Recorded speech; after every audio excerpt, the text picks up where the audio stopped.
Hi hello నమస్తే welcome to my channel cool Kumari. ఎలా ఉన్నారండి మీ అందరూ? నేను చాలా చాలా బాగున్నాను. మ్, ఈరోజు వీడియో వచ్చేసి ఏంటంటే రామ్దేన్ పూజ విధానము నేను పూర్తి వీడియో పెట్టాను. ఎలా ఉందో చెప్పండి గైస్. ఏం లేదండి, సింపుల్గా చేసేసుకోవచ్చు రామ్దేన్ పూజ. ఆయన దయ ఉంటే ఎంత బాగుంటుందన్నమాట. పూజా విధానం చాలా సింపుల్గా, కథే కొంచెం లేట్ అవుతుంది తప్ప చాలా చాలా బాగుంటుంది. కథ కూడా ఇంట్రెస్ట్గా ఉంటుంది. చూడండి నేను ఎలా చేసుకున్నాను. సంవత్సరం కూడా ఫస్ట్ శుక్రవారం ముందు లక్షవారం రోజు చేసుకున్నాను అనమాట. చేసుకుంటూ మొదలు పెట్టాను చేసుకుందామని. చాలా చాలా బాగా జరిగింది ఈ సంవత్సరం. అదే అవన్నీ రామదేన్ పూజ కథ ఎలాగ అంతా అనే విధం చెప్తున్నాను. బట్ ఇప్పుడు ఏంటంటే అందులో ఆవు పాలు, గోధుమ రవ్వ, పంచదార కలిపి 5 ఉండలు చేసి ప్రసాదం తయారు చేసుకోవాలి. తాంబూలం ఉండాలి. అంతే. రామదేన్ పూజ చాలా ఈజీగా చేసేసుకోవచ్చు. ఎంత తెలియని వాళ్ళైనా ఏ ప్రసాదాలు చేసినా చేయకపోయినా ఆయన ప్రసాదం ఇదొకటి చేసి పెట్టి తాంబూలం పెట్టి చేసుకుంటే చాలు. చాలా చాలా బాగుంటుంది. ప్రతి సంవత్సరం 5 లక్షవారాలు 5 ఆదివారాలు చేసుకుంటాను నేను. ఎప్పుడైనా చేసుకోవచ్చు. శ్రావణంలో, కార్తీక మాసంలో, మాఘంలో చేసుకోవచ్చు. ఎప్పుడైనా మన ఇష్టము. నేను ఎప్పుడే ఇంక ఫస్ట్ నుంచి శ్రావణంలో మొదలుపెట్టాను. శ్రావణంలోనే చేస్తూ ఉంటాను. అయితే అన్నీ రెడీ చేస్తున్నాను అనమాట. రామదేవునికి ప్రసాదం ఉండలు తయారు చేసేసాను. తర్వాత ముందు రోజు రామదేవుని కోసం పువ్వులు గుచ్చాను అనమాట. అవి ఫ్రిడ్జ్లో పెట్టాను. అవన్నీ తెచ్చి అలంకరించేసి పువ్వులు పెట్టేసి తాంబూలం పెట్టేసి, మెయిను రామదేవునికి మామిడాకులు ఉండాలి. మామిడాకులు పెట్టుకొని ఫస్ట్ పీట పీఠం వేసి రామదేవుని పటం పెట్టాలి. రామదేవుడి ఫోటో మాత్రం ఖచ్చితంగా ఉండాలి. పట్టాభిషేకమైన ఫోటో ఉంటుంది కదా, ప్రతి ఒక్కరి ఇంట్లో ఉంటుంది. గృహప్రవేశం చేసుకున్న పెళ్ళైన ఎవరింట్లోనా రామదేవుని పట్టాభిషేకం ఫోటో ఉంటుంది కాబట్టి ఆ ఫోటో పెట్టుకుని లేకపోతే తెచ్చుకుని పెట్టుకుని రామదేవుని పూజ చేసుకుంటే చాలా చాలా బాగుంటుంది. 5 లక్షవారాలు 5 ఆదివారాలు అనమాట. అన్నీ రెడీ చేస్తున్నాను. పూజకు అన్నీ చేసి పైన కూడా అందరికీ నార్మల్గా రెగ్యులర్గా పెట్టుకునే దేవుడికి అలాగ దండం పెట్టేసుకొని అక్కడ ఒక దీపం ఇక్కడ ఒక దీపం పెట్టేసి అన్నీ రెడీ చేస్తున్నాను అనమాట.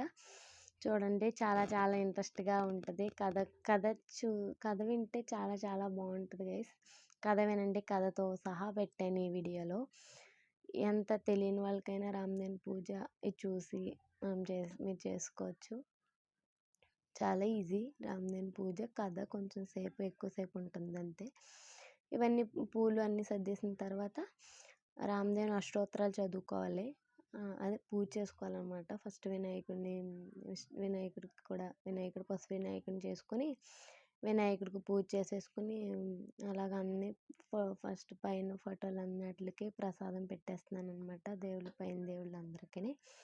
తర్వాత అక్కడ అన్నీ అయిపోయిన తర్వాత ఇక్కడ పీఠం దగ్గర రాముల వారికి అన్ని దీపం వెలిగిస్తాను అనమాట.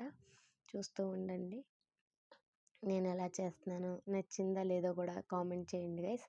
ఏంటంటే ఎప్పుడు దీపం నేను అగ్గిపెట్టి పుల్లతో వెలిగించను, అగరత్తులతోటే వెలిగిస్తానమాట దీపం. అలా వెలిగించి పక్కన పెట్టేసి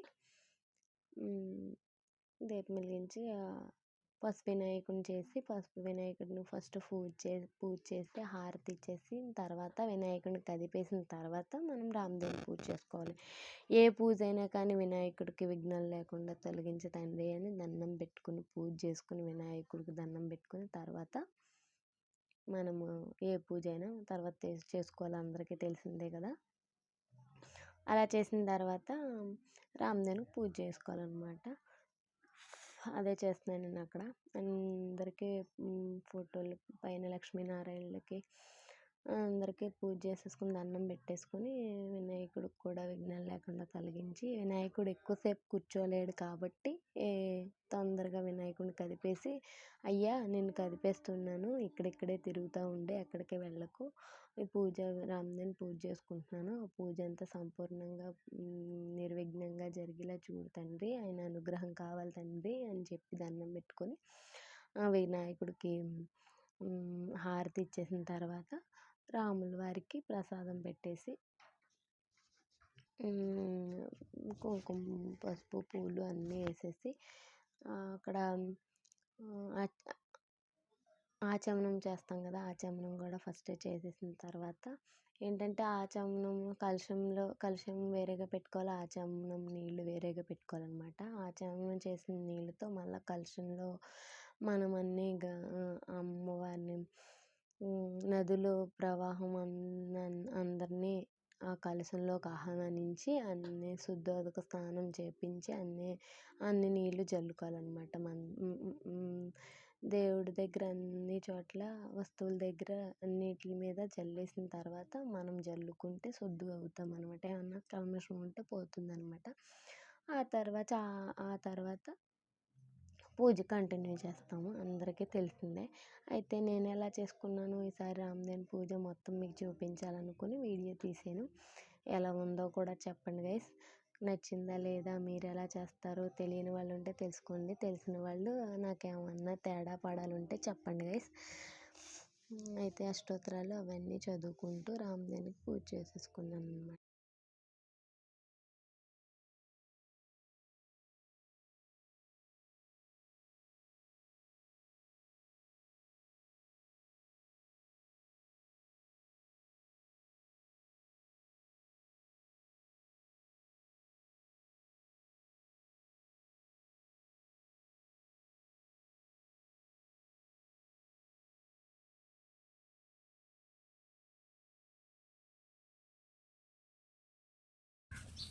ఇప్పుడు రామదేవుని కథ ప్రారంభం.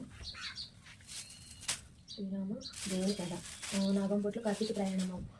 పూర్వంలో ఒక బ్రాహ్మణుడు కలడు. ఆ బ్రాహ్మణుడి పేరు నాగంపొట్లు. ఆయనకు కుమారుడు కుమార్తె కలరు. ఆయన కుమార్తె పేరు నాగంపొట్లు, కుమార్తె పేరు నారాయణమ్మ. వారు చాలా బీదవారు, భిక్షాటం చేసుకొని కుటుంబ పోషణ చేసుకునేవారు. అలా కొన్నాళ్ళు అయ్యేసరికి నాగంపొట్లు కాశీకి వెళ్ళి ధనం సంపాదించుకోవాలని బుద్ధి పుట్టింది.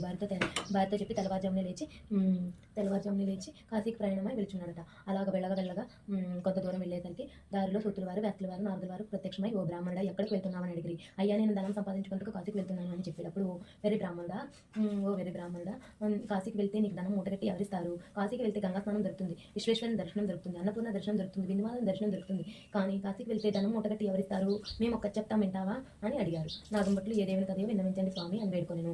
నారదుడు చెప్పడం మొదలుపెట్టాడు. పూర్వంలో ఒక కోసలి రాజ్యం కలదు. ఆ రాజ్యం పరిపాలించేది వారు దశరథ మహారాజు. వారు పిల్లల కోసమై పుత్రకామేష్టి యాగం చేయగా దేవతలు ప్రత్యక్షమై పాయస పాత్రనిచ్చి అప్పుడు పట్టుకుని వెళ్ళి భార్యలకు కౌసల్య, సుమిత్ర, కైకలను 3 రాణులకు ఇచ్చి వారు ముగ్గురును పాయసం భుజించగానే గర్భవతులై నవమాసంలో నుండి చైత్ర శుద్ధమి నవమి నాడు పునర్ష నక్షత్రం శ్రీరామ భర్త శత్రుఘ్నులు 4 కుమారులు జన్మనిచ్చింది. వారు దినదిన ప్రవర్తమానులై బాలచంద్రులై పెరుగుచుండ్రు. కొన్నాళ్ళ ఇద్దరికి విశ్వామిత్రుడు వచ్చి రామలక్ష్మణులిద్దరును యాగ సంరక్షణకై తనతో పంపవలని దశరథ మహారాజు అడగగా, విశ్వామిత్రుడు రామలక్ష్మణుని పంపుటకు దశరథ మహారాజు అంగీకరించి ముని వారిద్దరికి బల విద్యలను నేర్పి రాముని తాటికి చంపి శివుని విల్లి విరిచి సీతను పెళ్లాడి అహల శాప విమోచనం చేసి పరశురాముని గర్భభంగం చేసి కైకకిచ్చిన వరముచే 14 ఏళ్ల అరణ్యవాసం నుండి రావణాసుని వధించి సీతను ఎత్తుకుపోగా లంకాకేగి లంకాదానం చేసి రావణాసుని వధించి విభీషణుకు పట్టం కట్టి అయోధ్యకు తిరిగి వచ్చి సుఖముగా రాజ్యం నేర్చుండిరి అని వారు ఆ యుక్తుడు మరల రామదేవుని వ్రత కథా విధానం నిట్లు చెప్పాను.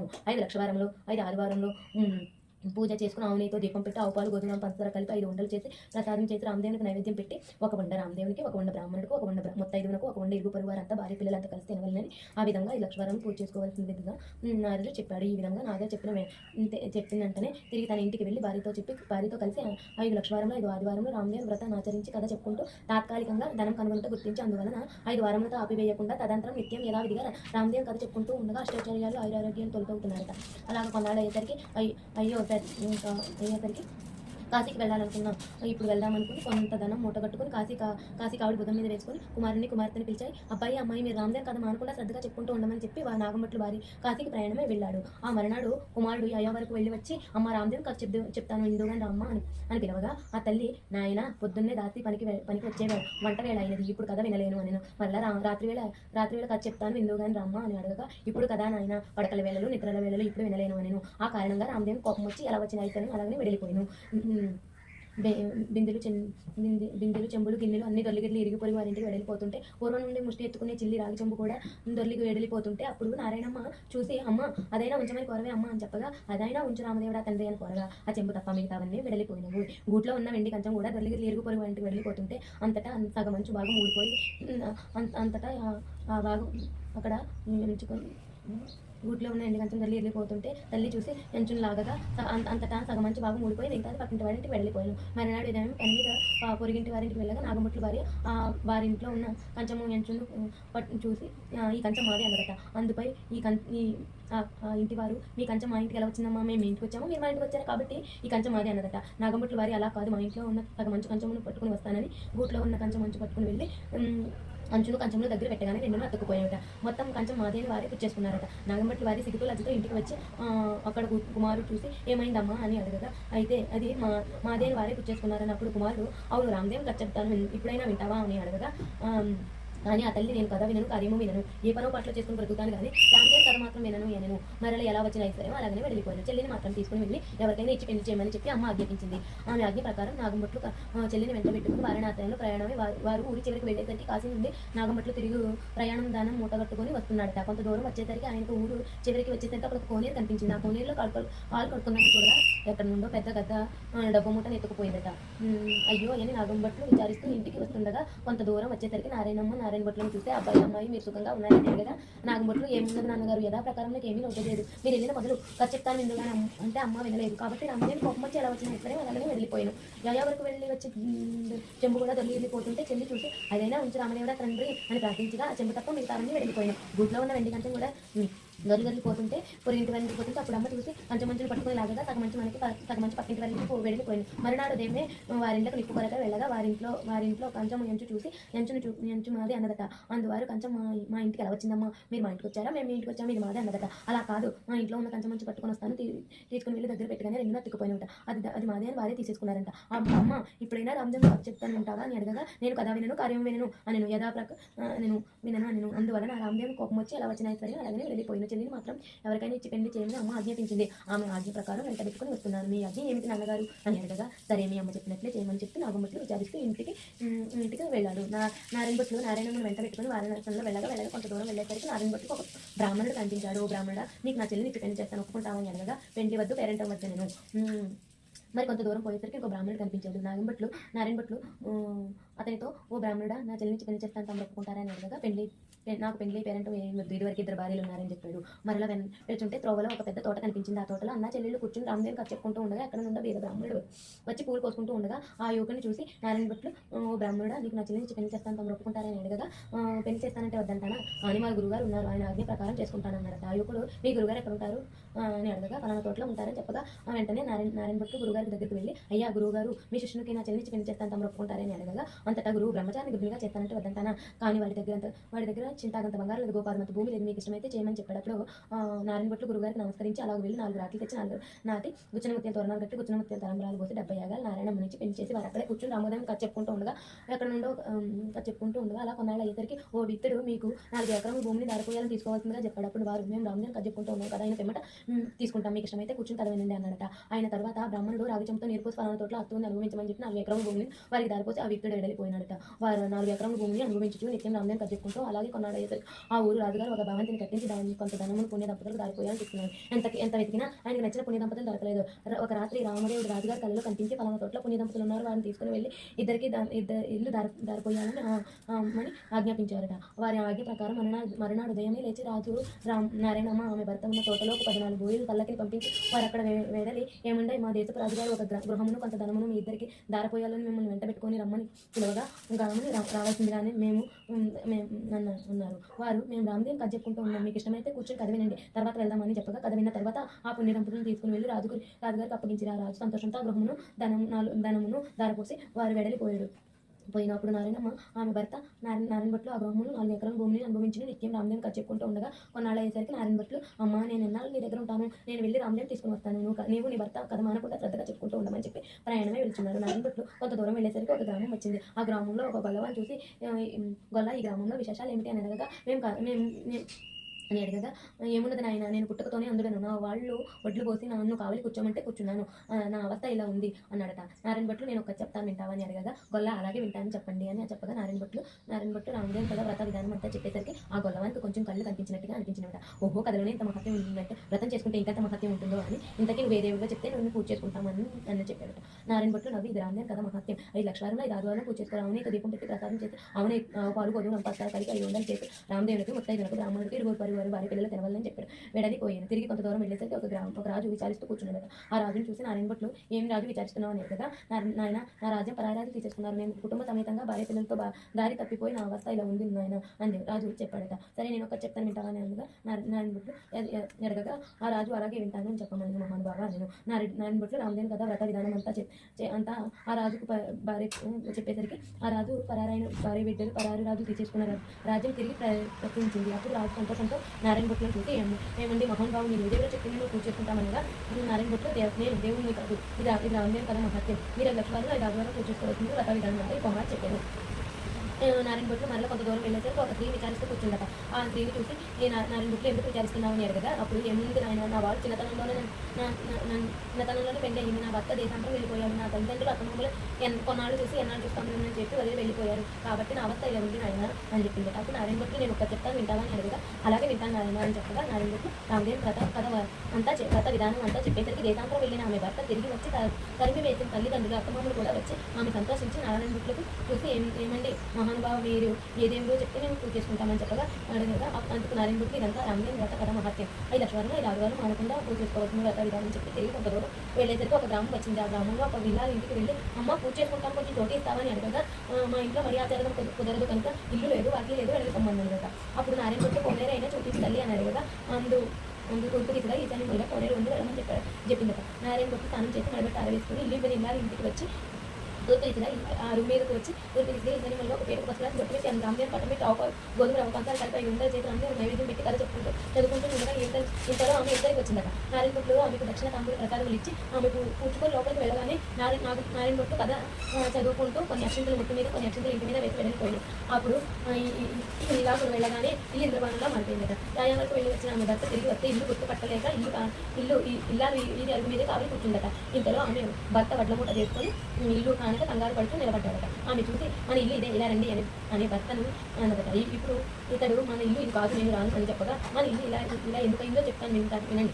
ఎక్కడెందో ఒక బ్రాహ్మణుడు వచ్చాడు, పూజ చేసుకుంటాను, ఇల్లు ఇమ్మన్నాడు. నేను మళ్ళీ ఆచారం కుదరదు, ఇంట్లో మరి ఆచారం కుదరదు, ఇల్లు ఇవ్వనన్నాను. అప్పుడు ఆ కోనేరు అయినా చూపిస్తూ నేను తూర్పు దిశగా ఇతను మీద కోనేరు ఉందని చెప్పాడు. అప్పుడు కోనేరు దగ్గరికి పోయి స్నానం చేసి మడిపెట్టి ఆరవేసుకొని మన అడుగు మీదకి వచ్చి ఒక పేటకు పుస్తకాలకు బొట్టు పెట్టి తూర్పు దిశగా ఇతను మీద రామదేవుని పట్టం పెట్టి ఆవుపాలు గొదులు పంచాలు కలిపి 500 చేసి రామదేవునికి నైవేద్యం పెట్టి కథ చదువుకుంటే ఉంటుండగా, నేను బయటకు వచ్చేసరికి నాకు దక్షిణ తాంబూల ప్రసాదం ఇచ్చి నేను లోపలికి వెళ్ళగానే అంతా కొన్ని అక్షంతలు నెత్తి మీద కొన్ని అక్షంతలు మన ఇంటి మీద వేసి వెళ్ళిపోయాడు. అప్పుడు ఇల్లు ఇంద్రభవనంగా మారిపోయిందని అన్నదట. ఇదంతా ప్రసాద మహత్యం అన్నదట. అంతటా ఆమె భర్త, అతడు పూజ చేసుకుంటానంటే వద్దంటావా, నిర్భాగ్యురాల పాపిస్తుందని అతడు ఏ దిశగా వెళ్ళాడో చెప్పమని చెప్పగా, ఈశాన్యములుగా వెళ్ళాడని చెప్పిందట. అప్పుడు అతను మూటలు అక్కడ పెట్టి నారాయణ భట్లను వెతుకుటకు బయలుదేరి కొంత దూరం వెళ్ళేసరికి నారాయణ భట్లకు ఆ బ్రాహ్మణుడు కనిపించాడు. నారాయణ భట్లు ఆ బ్రాహ్మణుడికి కనిపించాడు. ఆ బ్రాహ్మణుడు ఏమంటారు, మహానుభావ, మీరు మా ఇంటికి రావాల్సిందిగా మేము పూజ చేసుకుంటామని చెప్పగా, అందుకు నారాయణ భట్లు మీ ఇంటికి రాను, రామదేవుని వెతుకుటకు వెళ్తున్నాను అన్నారు. బ్రాహ్మణుడు అలా కాదు మహానుభావ, మీరు మా ఇంట్లో పూజ చేసుకుంటానంటే మా వాడు వద్దన్నారట, ఈ ఇల్లు ఇవ్వనన్నారట, కాబట్టి మా తప్పు క్షమించి మా ఇంటికి రావాల్సిందిగా మేము పూజ చేసుకుంటామని చెప్పగా, మేము పూజ చేసుకుంటాం అనగా, నారాయణ భట్లు మీ ఇంటికి రాను, మీ ఇల్లు కాబట్టి మీరు ఇవ్వనన్నారు, మీ తప్పేమీ లేదు, అడగడం నా తప్పే, నేను మీ ఇంటికి ఇప్పుడు రాను, రామదేవుని వెతుకుటకు వెళ్తున్నాను, నేను దేవుని కాదు, నేను ఏ దేవుని కాదు, ఇదంతా రామదేవ్ కథ మహత్యం, నీవు వెళ్ళి ఇంటికి వెళ్ళి 5 లక్షల 5 ఆదివారంలో పూజ చేసుకొని వ్రత విధానం అంతా చెప్పి నేను రామదేవుని వెతుకుటకు వెళ్తున్నాను, వచ్చేటప్పుడు నీ ఇంటికి వస్తానన్నాడు. అప్పుడు బ్రాహ్మణుడు ఇంటికి వచ్చి కథలోనే ఎంత మహత్యం ఉందంటే, వ్రతం చేసుకుంటే ఇంకెంత మహత్యం ఉంటుందో పూజ చేసుకుని కథ చెప్పుకుంటూ అష్టచర్యలతో తొక్కుతున్నారట. నారాయణ భట్లు ఎండనక వాననక తిన్ననక తిప్పనక అలవంట పడి వెళ్తుండగా కొంత దూరం వెళ్ళేసరికి మూర్చ వచ్చి ముఖం తిరిగి పడిపోయాడట. అప్పుడు రామదేవునికి దయ కలిగి ముసలి బ్రాహ్మణ వేషంలో వచ్చి నారాయణ భట్లను ముఖం తుడిచి లేకపోతే మంచినీరు ఇచ్చి భోజనం చేద్దుగా రమ్మని పిలవగా, నేను రామదేవుని వెతుక వెళ్తున్నాను, భోజనం మాత్రం చేయను, ఒక కోనేరు మాత్రం చూపిస్తే స్నానం చేస్తానని పూర్తిగా ఈ జనం వల్ల కోనేరు ఉంది వెళ్ళమని చెప్పాడు రామదేవుడు. నారాయణ భట్ల కోనేరు వద్దకు స్నానం చేసి పైకి వచ్చేసరికి వెండి పీటలు పండి కంచెలు కనిపించింది. అప్పుడు నారాయణ భట్లు రామదేవుని సీతమ్మ మా ఇంటికి భోజనం చేద్దుగా రమ్మని పిలవగా, నేను భోజనం మాత్రం చేయను, రామదేవుని వెతుకు వెళ్తున్నాను అన్నాడట. నేనే రామదేవుని అని చెప్పగా, అయితే కావచ్చు మహానుభావ, నాకు దర్శనం కావాలని చెప్పగా, అప్పుడు పులి చర్మంతో, రుద్రాక్షలతో, విభూతి రేఖలతో, నడుమున నాగాభరణములతో, శిరస్సున గంగతో, పక్కన పార్వతితో, త్రిశూల త్రినేత్రుడైన నంది వాహన రుద్రుడు విశ్వడు ప్రత్యక్షమయ్యాడు. అప్పుడు నారాయణ భట్లు వారి ఇంట్లో స్తోత్రం చేశాను. ఈశ్వర స్తోత్రం. వందే శివం ముకుందం సురగురం, వందే జగత్కారం, వందే కన్నభూషణం ముకుందం వరం, వందే సూరగురం, వందే నయనం, వందే ముకుంద ప్రియం, వందే భక్తజన బలవం, వందే శివం శంకరం. అప్పుడు నారాయణ భట్లు విష్ణుమూర్తిని కూడా ప్రత్యక్షం కావాలని కోరగా, అప్పుడు విష్ణుమూర్తి వక్షాస్కారమున వనమాలికలతో మెరుపు తీగ లాంటి లక్ష్మీదేవితో శంకు చక్ర గదాదారుడే నమకించదారుడే ప్రత్యక్షమయ్యాడు. నారాయణ భట్లు వారిని ఇట్లా కూడా ఈ విధంగా స్తోత్రం చేసిన విష్ణు స్తోత్రం. శాంతాకారం బుధసైనం పద్మనాభం సురేదం విశ్వాకారం గగనసైనం మేఘవర్ణం సుభాగం లక్ష్మీకాంతం కమలనైన హృదయాంత వర్ణం వందే విష్ణు బాబాయ్ హరణం సర్వలోకైకనాథం అని నారాయణ భట్లు నాకు రామదేవుడు ప్రత్యక్షం కావాలని ప్రార్థించాడట. శ్రీరామ సూత్రం. శ్రీమద్దివ్య మునింద చిత్త నిలయం సీతామనోపి కావ్యం వాల్మీకి ఒక శశనం సేవం కీర్తనం నిత్యం నీరద నీలకాయం మమాయం నిత్యం సర్వదాకారం శాశ్వతం సర్వమానాదాయం శివకరం శ్రీరామచంద్రం భజే అని ఇట్లా స్తోత్రం చేసేసరికి అన్ని స్తోత్రం చేసేసరికి హనుమత్ లక్ష్మణ భరత శత్రుఘ్నుల పరివార సహితంగా శ్రీరాముడు ప్రత్యక్షమయ్యాడు. అప్పుడు రామదేవుడు ఇప్పుడైనా భోజనం చేస్తావా అని అడగగా నారాయణ భట్లు అడిగాను. అలాగే చేస్తాను, భోజనం తర్వాత నాతో వస్తానని అభయాస్తం ఇస్తే భోజనం చేస్తానని చెప్పగా రామదేవుడు నారాయణ భట్లను అలాగే వస్తానని అభయాస్తం ఇచ్చాడు. అప్పుడు సీతామాతల్ని నలుకూర నవకాయ పిండి వంటలతో పంచభక్ష పరమాణాలు వండి వెండి పీటలు బొమ్మ కంచంలో వేసి బందుకోటి పరివార సహితంగా రామదేవుడు పరివార సహితంగా నారాయణ భట్లకు భోజనం వడ్డించి అందరూ భోజనం చేసి కర్పూర తాంబూలములు వేసుకుని తర్వాత నారాయణ భట్లు తనతో రావాల్సిందిగా కోరాడు. అప్పుడు ముందు నారాయణ భట్లు, ఆ తర్వాత వెనక రామదేవుడు బయలుదేరి వెళ్తున్నారట. అలాగా కొంత దూరం వెళ్ళేసరికి నారాయణ భట్లు వెనక్కి తిరిగి చూడగా అతనికి అప్పుడు రామదేవుడు కనిపించలేదు. అతడు నారాయణ భట్లు ముఖం తిరిగి మూర్చ వచ్చి నేల మీద పడిపోయాడు. అప్పుడు రామదేవుడికి దయ కలిగి ముసలి బ్రాహ్మణ వేషంలో వచ్చి నారాయణ భట్లు ముఖం లేవదీసి మంచినీరు ఇచ్చి ఎందుకు ఇలా పడిపోయావని అడుగుగా, దేవా నీ మహిమ బ్రహ్మాది దేవతలకు యోగీశ్వరులకు మునీశ్వరులకు తపస్సులకు తెలుసుకోలేదు. మీ మహిమ తెలుసుకున్నట్టుకు నేను ఎంతటి వాడను, నా తప్పు క్షమించి నాతో రావాల్సిందిగానే రామదేవుని నారాయణ భట్లు మరలా ప్రార్థించాను. అప్పుడు రామదేవుడు అలాగే వస్తాను అని నీవు ఇదివరకు ఎవరెవరి ఇంట్లోకి వెళ్ళావో వారి ఇంట్లోకి నన్ను నీ భుజం మీద ఎక్కించుకొని తీసుకెళ్ళవని చెప్పి నారాయణ భట్లు రామదేవుడిని తన భుజం మీద ఎక్కించుకొని కొంత దూరం వచ్చేసరికి ఇల్లు ఇల్లాలు ఇంటికి వచ్చి ఆ ఇల్లాలు ఆమె భర్త కూర్చొని రామదేవుని కథ చెప్పుకుంటూ ఉన్నారట. ఈ విధంగా తొలుత విచారగ్రస్తులైన కనిపించిన స్త్రీ ఇంటికి, రాజుగారింటికి, గొలవానింటికి వారందరూ రామదేవుని కథ చెప్పుకుంటూ ఉండగా వారు అష్టైశ్వర్యాలతో ఆయురారోగ్యాలు ఎడబాయకుండా సిరి సంపదలు ఇచ్చి వారిని రక్షించారట. అట్లా పిమ్మట నారాయణ భట్లు రామదేవుని తన చెల్లింటికి కూడా తీసుకుని వెళ్ళి అక్కడే వారు రామదేవుని కథ చెప్పుకుంటూ ఉండగా సంతోషంతో వారికి అష్టైశ్వర్యాలు సిరి సంపదలు ఇచ్చి ఆయురారోగ్యాలు ఇచ్చి కాపాడి రక్షించారట. నారాయణమ్మ తన ఇంటికి అన్నయ్య వచ్చాడని కాళ్ళు కడుక్కున్నట్టు నీరు ఇచ్చి దాహానికి మజ్జిగ ఇచ్చి సకల మర్యాదలు చేస్తుందట. అప్పుడు నారాయణ భట్లు మర్యాదలు చేయనక్కర్లేదు, ఇప్పుడు రామదేవుని తీసుకుని వచ్చాను, నీవు నీ భర్త మన ఇంటికి రావాల్సిందిగా మనం పూజ చేసుకుందామని చెప్పగా అప్పుడు నారాయణమ్మ సంతోషంతో అలాగే వస్తానని నారాయణమ్మ ఆమె భర్త నారాయణ భట్లు రామదేవునితో సహా వారందరూ బయలుదేరి ఆ గ్రామం పొలిమేరలకు వచ్చేసరికి గ్రామంలో కొంతమంది చూసి వారి తల్లిదండ్రులతో, ఏమండో నాగభట్లు గారు, మీ అబ్బాయి అమ్మాయి అల్లుడు ఇంకా ఎవరు బయలుదేరి వస్తున్నారని చెప్పగా అప్పుడు వారి తల్లిదండ్రులు పరిగెత్తుకుని వచ్చి సంతోషంతో కుమార్తెని కౌగిలించుకోబోయారట. అప్పుడు నారాయణ భట్లు చూసి, అమ్మ నన్ను ముట్టుకోవద్దు, ఇప్పుడు నేను రామదేవుని తీసుకొని వస్తున్నాను, మీరు ఇంటికి వెళ్ళి 4 మూలలు దులిపి నల్లగాలికి తెల్లగా ముగ్గులు పెట్టి పచ్చగా గడపకు పసుపు రాసి మామిడి తోరణాలు కట్టి ఒక పీటకు పసుపు రాట్టి బొట్టు పెట్టి తొద్దు తీసుకొని ఈశాన్యములుగా ఒక రామదేవుని పట్టం పెట్టి గోధుమ రవ్వ పంచదార పాలు ప్రసాదం చేసి 5 ఉండలు చేసి పూజకన్నీ సిద్ధం చేసి కబురు చెప్తే అప్పుడు నేను రామదేవుని తీసుకుని వస్తానని చెప్పాడట. వారు సంతోషంతో అతడు చెప్పిన ప్రకారం పూజకన్నీ సిద్ధం చేసి అతని రమ్మని పిలవగా అప్పుడు నారాయణ భట్లు సంతోషంతో రామదేవుని భుజం మీదకి ఎక్కించుకొని ఆ గ్రామం పొలిమారులో 4 వీధులు ఊరేగించి ఇంటికి తీసుకుని వెళ్ళి వచ్చి ఆ రామదేవునితో, తండ్రి మా ఇంటికి మీ కుడిపాదం పెట్టవాలని అని ప్రార్థించాడట. అప్పుడు రామదేవుడు వారి ఇంట్లో కుడిపాదం పెట్టగానే అది పెద్ద ఇంద్రభవనంగా మారిపోయిందట. అప్పుడు నారాయణ భట్లు రామదేవునితో, పేదవాడను, నీవు తప్ప అన్ని మెరుగున వాడు, నీ భక్తుని కాబట్టి అపరాధంగా విచారంగా భావించగా నాకు నీ కూర్చుపీటే సింహాసనంగా భావించి దీని మీదే తమరు కూర్చోవలసిందిగా వినయంబరంగా ప్రార్థించాను. రామదేవుడు ఆ పీట మీద కూర్చోగానే వజ్ర వైడూర్యాల కెంపుల మాణిక్యాలు చేసిన బంగారు సింహాసనంగా మారిపోయిందంట. సీతాలక్ష్మణ భరత శత్రుఘ్న పరివార సైతంగా రామచంద్రమూర్తి వారి ఇంట్లో ఆశీనులే వెళ్తారట. అంత రామదేవుడు వ్రతం చేసుకుని కథ చెప్పుకుంటూ అక్షంతలు స్థల మీద శిరస్సు మీద ధరించగానే ఎక్కడి నుండో వేద బ్రాహ్మణులు వచ్చి, ఏమండో నాగభట్లు గారు, మీ అబ్బాయికి మా అమ్మాయిని ఇచ్చి పెళ్లి చేస్తారా, ఒప్పుకుంటారా అని అడగగా, పెళ్లి చేస్తానంటే వద్దంటానా బాబు, అలాగే చేద్దామన్నా. నాగభట్లు పాపలు పందిలు వేసి గుచ్చనముత్యాల తోరణాలు కట్టి గుచ్చనముత్యాల తలంబరాలు పోసి 70 నారాయణ భట్లకు పెళ్లి చేశారట. నారాయణ భట్లు అతని భార్య నారాయణమ్మ ఆమె భర్త మరలా రామదేవుని వ్రతం పఠించి ఆవు పాలు గోధుమ రవ్వ పంచదార కలిపి ప్రసాదం చేసి ఆవునితో దీపం పెట్టి తూర్పు వెళ్ళి ఈశాన్యమూలగా ఒక పేటకు బొట్టు పెట్టి 5 లక్షల 5 ఆదులను పూజకు చేసి పెట్టుకొని చెప్పుకుంటూ ఉన్నారట. వారికి భక్తికి మెచ్చి రామదేవుడు వారి ఇంట్లో అష్టైశ్వర్యాలు ఆయురారోగ్యాలు ఇచ్చి సిరి సంపదలు ఇచ్చి రక్షించారట. ఈ నోం ప్రపంచమంతా వచ్చిన వారందరికీ అష్టైశ్వర్యాలు ఆయురారోగ్యాలు సుఖ సంపదలు ఇచ్చి రామదేవుడు ఆశీర్వదించాడట. ఇది రామదేవుని కథ మహత్యం సంపూర్ణం. జై శ్రీరామ్. జై. కథ పూర్తి అయిపోయింది కదా. తర్వాత చేతిలో పట్టుకున్న అక్షింతలు కొంచెం రాముల వారి పాదాల మీద వేసుకుని మన శిరస్సు మీద వేసుకుని మన ఇంటి మీద వేసుకుంటే చాలా మంచిది. తర్వాత హారతి ఇచ్చేస్తున్నాను. రామదేవునికి హారతి ఇచ్చేసిన తర్వాత హారతి తీసుకున్న తర్వాత ఆయన కూడా దండం పెట్టేసుకుని ఆయన స్కూల్కి వెళ్ళిపోయారనమాట. తర్వాత నేను ముత్తైదుని కేకేసి ముత్తైదుకి తాంబూలం ఇచ్చిన తర్వాత మనం ప్రసాదం తినాలి. అంతే. ఈ వీడియో ఎలా ఉందో చెప్పండి, ఓకేనా. తాంబూలం ఇచ్చేస్తే పూజ పూర్తయిపోయినట్టే. హారతి మీరు కూడా తీసుకోండి. అంతే. ఎలా ఉందో కూడా వీడియోస్ చెప్పండి, నాకు నచ్చిందా మీకు, మీరు ఎలా చేసుకుంటారో కూడా కామెంట్ చేయండి.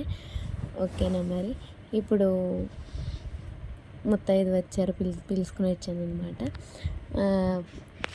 అలా చిన్న క్లిప్పింగ్ తీసాను. లైటింగ్ పడిపోతుంది, చూసుకోలేదన్నమాట. తాంబూలం ఇచ్చి ఒక ఉండ ముత్తైదుకి ఇవ్వాలన్నమాట. కథలో ఎలా ఉంటే అలాగా చేసుకుంటే చాలా మంచిది. ఆ తర్వాత మనము ఒక ఉండ తిని మిగతాది పూజ అయిపోయిన తర్వాత అంతే తాంబూలం గైస్. ఇచ్చేసిన తర్వాత రామదేవుని కదిపేసేసి యథాస్థానం ప్రదేదేవ అని దండం పెట్టేసుకొని కదిపేయాలి పీటకు. అంతే. దీపం కొండెక్కిన తర్వాత అంతే కదిపేయాలి గైస్. కదిపేసిన అంతేనండి. మరొక వీడియోలో మళ్ళీ కలుద్దాం. బాయ్.